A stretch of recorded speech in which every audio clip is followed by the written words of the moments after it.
warahmatullahi wabarakatuh. Saya Liema Fazan NIM 2377194 dari pembelajaran IPA 2 kelas C. Di sini saya akan menjelaskan tentang upaya pelestarian sumber daya alam.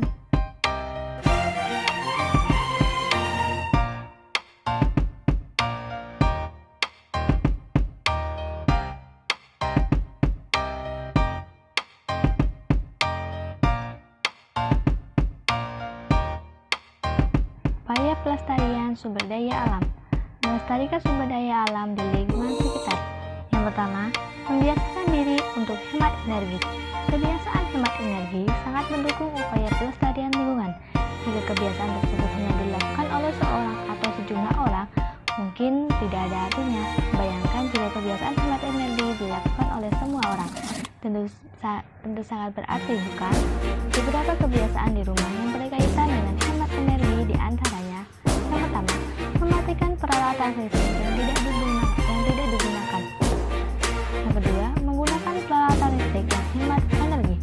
Yang ketiga, mengurangi penggunaan kendaraan bermotor.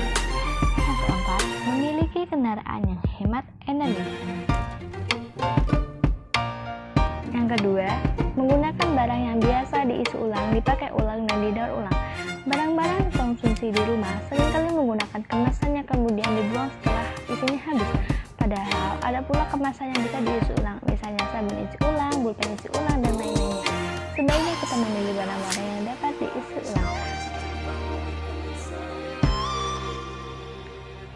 Yang ketiga, mengurangi konsumsi barang-barang yang sulit hancur jika dibuang ke lingkungan. Ketika berbelanja, seringkali kita diberi pembungkus berupa plastik dalam jumlah yang sangat banyak. Padahal, setelah sampai di rumah, plastik-plastik tersebut dibuang karena ukurannya yang relatif kecil. Padahal perlu waktu yang sangat lama untuk menghancurkan plastik tersebut setelah dibuang ke lingkungan. Karena itu, sebaiknya kita membiasakan diri membawa kantong belanja sehingga mengurangi penggunaan plastik terbungkus. Dengan cara demikian, berarti produksi plastik bisa dikurangi dengan lingkungan pun tidak diterima oleh plastik. Yang keempat, penghematan menggunakan energi.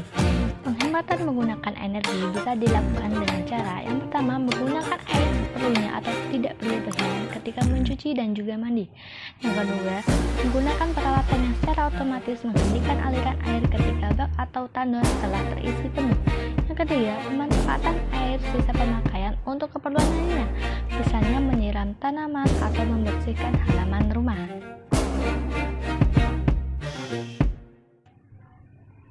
Yang kelima, membuat sumur resapan atau juga biasa disebut biopori. Sumur resapan mengirimkan air untuk masuk ke dalam tanah dan mengisi air tanah. Dengan cara demikian, air tanah akan tetap terjaga ketersediaannya. Selain itu juga sangat dianjurkan pula untuk mengurangi banjir karena aliran permukaan berkurang. Yang keenam, tidak memelihara binatang peliharaan yang dilindungi. Sejumlah binatang saat ini tengah berada dalam ancaman kepunahan. Bahkan tidak sedikit binatang yang telah dinyatakan punah. Padahal binatang-binatang tersebut dapat berperan penting dalam menjaga keseimbangan ekosistem. Upaya pelestarian sumber daya alam di lingkungan sekolah. Di lingkungan sekolah terdapat berbagai sumber daya alam yang digunakan untuk mendukung kegiatan sehari-hari. Listrik, air, peralatan kantor, dan lain-lain menggunakan sumber daya alam.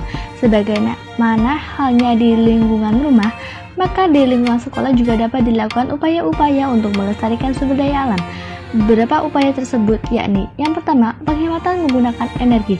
Yang dimaksud yakni tidak membuang-buang energi secara percuma untuk kegiatan yang tidak terlalu bermanfaat atau bisa dilakukan tanpa menggunakan energi yang tak terbarukan. Yang kedua, menggunakan sumber energi yang terbarukan untuk kebutuhan energi dan sekolah. Sekolah sebaiknya menjadi contoh pemanfaatan energi alternatif yang terbarukan. Yang ketiga, mengurangi konsumsi atau pemakaian bahan-bahan yang tidak mencemari lingkungan. Sekolah seringkali menggunakan barang-barang yang penggunaannya tidak dikurangi. Sebagai contoh, sekolah dapat menggunakan kertas bekas untuk keperluan lain seperti kertas catatan, amplop, pembungkus, dan lain-lainnya. Yang keempat, melakukan kegiatan daur ulang. Salah satu kegiatan yang dapat dikembangkan di sekolah adalah kegiatan daur ulang. Biasanya, sekolah-sekolah tertentu melakukan daur ulang kertas untuk menggunakan kepentingan lainnya, misalnya membuat barang-barang kerajinan dari kertas. Yang kelima, ada penghematan penggunaan air bersih di sekolah. Di sekolah, seringkali penggunaan air tidak terkontrol. Keran yang dibiarkan terbuka walaupun bak telah terisi penuh, kadang terjadi di sekolah. Karena itu, setiap warga sekolah memiliki tanggung jawab untuk segera menutup air keran, sehingga tidak memiliki banyak air terbuang percuma.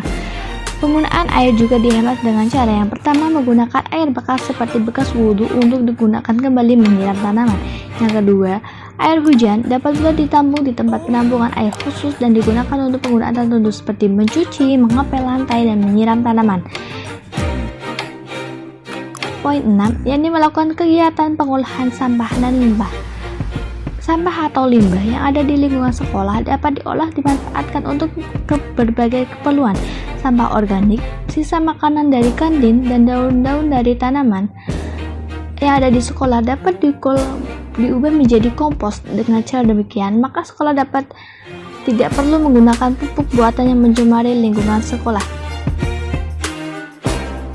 Yang ketujuh, membuat sumur, resapan, dan biopori. Air hujan yang jatuh di permukaan sekolah akan mengalir menjadi air permukaan jika tidak dimanfaatkan, apalagi jika banyak lahan sekolah yang ditutup dengan semen, sehingga menghalangi air untuk masuk ke dalam tanah. Agar Air hujan dapat masuk ke dalam tanah, maka sebaiknya dibuat sumur resapan atau biopori. Dengan demikian, ketersediaan sumber daya air khususnya air tanah dapat terjaga. Itu saja yang bisa saya sampaikan. Terima kasih. Wassalamualaikum warahmatullahi wabarakatuh. Semoga bermanfaat.